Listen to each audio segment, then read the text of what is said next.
راضيا لا تسخطن لشدة، كما الشوك لا يعطي الرحيق ولا العنب. إذا المرء لم يرضى بما ربه وهب، فلن يغنه مال وإن زاد ما كسب، فكن راضيا ترضي الإله بأمره. مرحبا بنات، شلونكم؟ شخباركم؟ يا رب الكل يكون بخير. اللي أتمنى منكم تضغطون على السبسكرايب، تشتركون بالقناة وتخلون لايك الفيديو، هذا الشي يشجعني ويساعدني أنزل لكم فيديوهات أكثر إن شاء الله تستفادون من عدها وتليق بيكم. بالنسبة للفيديو اليوم هو مشتريات للبيت وأغلبها راح يكون للمطبخ، إن شاء الله تستفادون من عنده. بالبداية اشتريت هذا النوع من الماعين مثل ما تشوفوا الأبيض اللي يكون سادة أو مثل ما يسموه السياحي. سعر القطعة ألف. أخذت هذا السيت اللي هو 6 قطع، معناها ب6000 صار. بنات كلش هواية يميل هيك نوع من الماعين، أحسها ناسكة وبسيطة، ما أحب اللي بيها نقوشات أو ألوان هواية. فمثل ما تشوفون هذا كلش بسيط، مجرد بس شي خفيف بالأطراف بدون أي نقوشات. ومثل ما ذكرت سعر القطعة ألف. أيضا أخذت من هذه الكاسات اللي تصير تفيدنا بالزلاطة أو إذا نسوي بيها حلويات، هم نفس التفصيل الموجود عليه الماعين أو على الصحون. أخذته سعر القطعة أو الكاسة سعرها 500. أيضا أخذ السيت من عنده 6 قطع، هنا سعر القطعة مثل ما ذكرت 500 دينار. أيضا أخذت نوع ثاني من الكاسات، بس ما يكون اللي هو قرص أو دائري، لا أخذت النوع الثاني، هسه حشوفكم إياه. هذا اللي يكون شكله هيك مربع وتكون جدا عميقة وحلوة، حجمها كلش حلو ومناسب. أيضا أخذ السيت من عندهم، وأيضا هذا النوع هم سعر القطعة 500.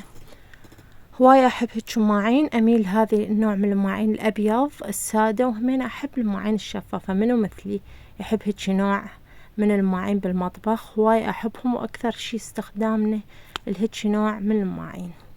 هذا هو السيت، سعر القطعة مثل ما ذكرت 500 دينار. أيضا بنات من الأشياء اللي أخذتها وأيضا خاصة شخصية أعتبرها أو ممكن نعتبرها المطبخ، هو هذه الكوابة. طبعا حجم الكوب كلش كبير، ما أعرف إذا مبين عندكم، حجمه كلش كبير والألوان تكون كلش ثابتة. صار هذا كوبي المفضل، على طول أشرب بيه القهوة الحليب. هذا سعر الكوب 1000 دينار بنات. وهذا هو النوع الثاني اللي يكون رصاصي، أكثر شي هذا للشباب أو ولادي، والنوع الثاني هو للبنات. سعر الكوب 1000 دينار بنات. أيضا أخذت هذا اللي يصير الماعون الكبير، النقوشات المغربية، هواية نقوشات بالسوق. عجبتني هذه النقشة، أعتقد بنات سعره 1000. والله صراحة ما أتذكر إيش قد سعره بالضبط، لأن أخذت هواي شغلات من المحل فما أتذكر، بس أتوقع 1000 أو أكثر، ما أعرف بنات. هذا هو شكله. أيضا أخذت سيت مال كاسات كبار، هذا نموذج من عتن، أيضا أبيض لكن نقشة كلش خفيفة مثل ما تشوفون. هذه الوردة اللي تكون على جهة واحدة وكلش لونها فاتح وخفيف. هذه سعر الكاسة 1000 بنات، تكون كلش كبيرة، حجمها كلش حلو. أيضا من الأشياء اللي كلش رخيصة واللي أخذتها المطبخ وفادتني بشهر رمضان، هو هذه، ما أعرف إذا نعتبرها طاوة، هذه أستخدمها بس للحلويات، أقلب بيها اللقيمات، العرموط اللي هو الداطلي أو هيك أمور. هذا هو شكلها، تكون فافون، سعرها 1000 بس. أخذت من هذه السكاكين، بعدني صراحة ما استخدمتها، حسب ما قالولي إنه هذه السكاكين خاصة بتنظيف السمك، يعني الصدف مال السمك. ما أعرف بنات صراحة، لسه ما جربتها. هذا هو شكلها، سعر السكينة الوحدة 500، يعني أخذت قطعتين صاروا ب1000. هذا هو شكلهم. أيضا بنات من الأشياء اللي أخذتها المطبخ هو هذه الحفارة. هذه بنات أصلية، اللي هي مو جديدة بنات، اللي هي بالة. هذه سعرها أيضا 500 دينار، كلش حلوة ومفيدة، هواي استخدمتها بالنسبة لأمور الدولمة، كلش فادتني. أخذت من هذه الجلافات بنات مثل ما تشوفون، هذا شكله. سعر الجلافة الوحدة ب500، يعني هذا السيت سعره ب1000. كلش بنات تنظف من قلب، أنصحكم بيها. صحيح هي ما تطول فترة طويلة، لكن كلش مفيدة. أخذت 5 قطع، يعني صاروا ب5000. حيل تفيدكم تنظيف سينك، تنظيف الماعين. هذه الحروق اللي تصير من النار هواية مفيدة. مثل ما ذكرت سعر القطعة 500، ويجي هذا السيت بقطعتين يعني ب1000. أيضا بنات من شغلات المطبخ اللي أخذتها هذه الشطلات أو الشوكة اللي يكون هذا شكلها هواي ماخذة فضة عندي سابقا، بس ما ماخذة ذهبي، فأخذت هذا السيت الذهبي. توقع سعره 1500، ما أتذكر والله بنات. هذا يكون هو شكله، تكون بلمعة بالمقبض أو بالأطراف، ويكون ذهبي. هل هذا اللون ذهبي يروح بالغسل أو لا؟ ما أعرف بنات، لحد الآن ما جربته، ما استعملت. أخذت هذه السيت من التعاليق بالكنتور. كل مرة أخذ السيت ب1000، بس هالمرة قال لي هذا أبو المحل اللي تكون بهالشكل مفرغة، تكون كلش قوية ما تخرب. هذا السيت بنات ب1500.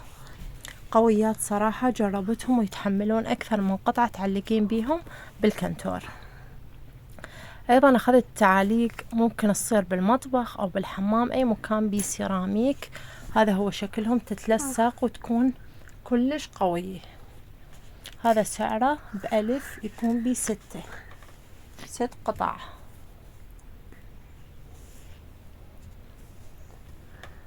ويجي بيه نوعين بنات، ذهبي وفضي. أخذت هذا اللون اللي يكون ذهبي، وبالنسبة للتعلاقة تكون شفافة. أيضا أخذت هذه المفارش، هذا هو شكله، يجي بيه قطعتين. السيت هو ب1000، معناها تكون سعر القطعة ب500.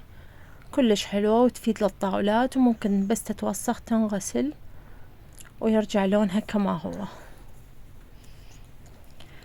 أيضا أخذت هذه المسهرية بنات، حشوفكم شكلها. مسهرية كلش بسيطة وصغيرة حجمها. هذه المسهرية سعرها 1000، تكون قاعدتها بيضة، تجي بها ورود هواية أشكال، بس أنا حبيت هذا النوع من الورود اللي هو الأصفر. سعرها 1000. أيضا من الأشياء اللي أخذتها الأمور المنزلية أو أمور المطبخ، هو هذه القاعدة اللي تكون خشبية ومقسمة، ممكن تستخدميها للأطفال، تخلي لهم بيتزا، لحم بعجين، ممكن زلاطة، صلصات، كلش حلوة. سعر القطعة 1000 بنات، كلش حلوة ومفيدة، مو شرط للأطفال، حتى ممكن للأشخاص قدرين تستخدميها. أيضا بنات أخذت هذه الكوابة اللي يكون كوب مع القصبة مالته، حلو تسوين بيه عصير أو حتى أمور ساخنة، كلش حلو بناتي وولادي، لون وردي مع لون أزرق. سعر الكوب ب1000 بنات. من الشغلات اللي أخذتها للتنظيف، سواء تنظيف الكاونتر أو تنظيف السيراميك، هو هذه الفرشة بنات، كلش تكون قوية، ممكن تستخدميها وحدها أو ممكن تستخدمين القطعة الثانية وياها. هواية مفيدة، سواء تنظيف ماعين، تنظيف سيراميك، أي دهون عندش بالمطبخ، جربتها حيل مفيدة وتنظف كل زين. سعرها ب1000.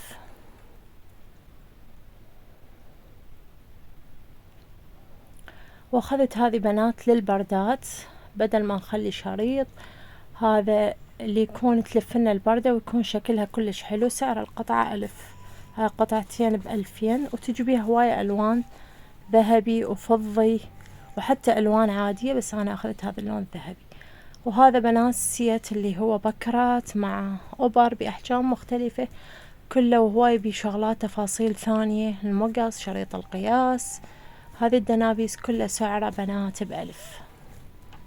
نحتاجه كأمور بيتية. أنا أشوفكم إن شاء الله في فيديو ثاني، ومع السلامة.